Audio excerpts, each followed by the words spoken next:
Does anybody know Tyler Harmon?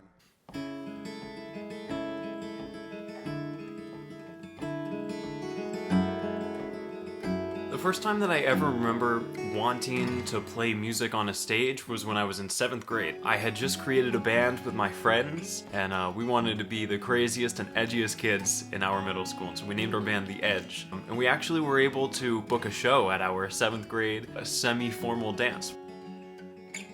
I remember walking onto that stage for the first time and just being so nervous. I felt like I could just crawl out of my skin.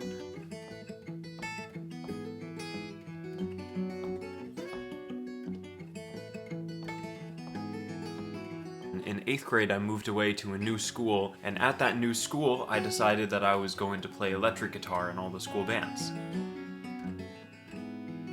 My dad is a guitarist himself, and so I always kind of had them around the house growing up when I was little, and so it just felt very natural for that to be the next step that I moved into. For Christmas one year, he gave me my own electric guitar, and I cherished that thing like crazy. I loved it so much, I tattooed it on my chest. When I was 16 years old, I went through what was easily the hardest chapter of my entire life. I ended up breaking my back trying to do a backflip, if you could believe it.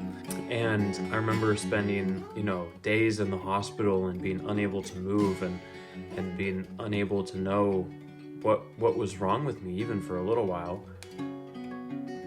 Having such a major injury happen to you when you're 16 years old, where one moment you're fine and then just like that, you can't move or you can't walk and everything hurts all the time, it made me realize that there were some things that I wanted to do differently. I came out of it knowing 3 things for sure. First, I really wanted to take good care of my health and my body. Second, I wanted to make people smile as often as I can. And the third was that I want to play some damn good music. So then I brought up to my music teacher at high school, Mr. Shar, that I wanted to be a professional musician the same way that he was. He was a huge inspiration to me. After one of my lessons with Andy Maness, on the way out, he gave me some listening. And he told me to look into this guitarist named Tommy Emmanuel. And so I look him up and I watch his TED Talk. And it just completely blew my mind, the way that he was able to play so many different parts on the guitar. He turned it into like a whole orchestral instrument, and he was doing it all himself. It was amazing. And so I became so fascinated with this and found so many other players who had done similar things. Mike Dawes and Andy McKee and Trace Bundy, just to name a few. Since going to Berklee, I've had a lot of really amazing success as a performing musician.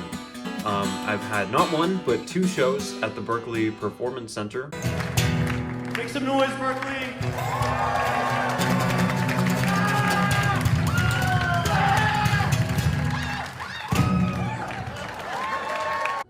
I've played at music festivals. I've played dozens of bar gigs.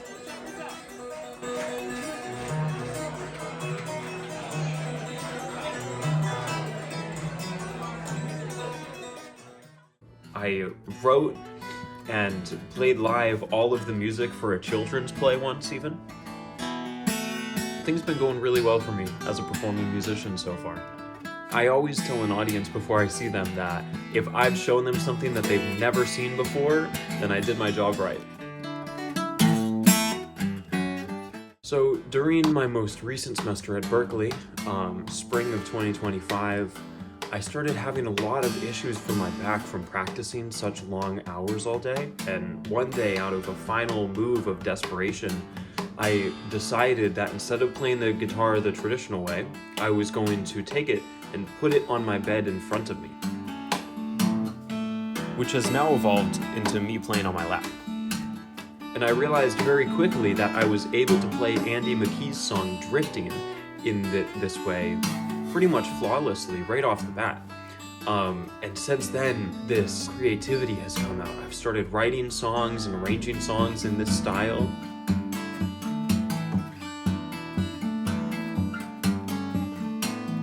For my future. I am going to be graduating from Berkeley within a year.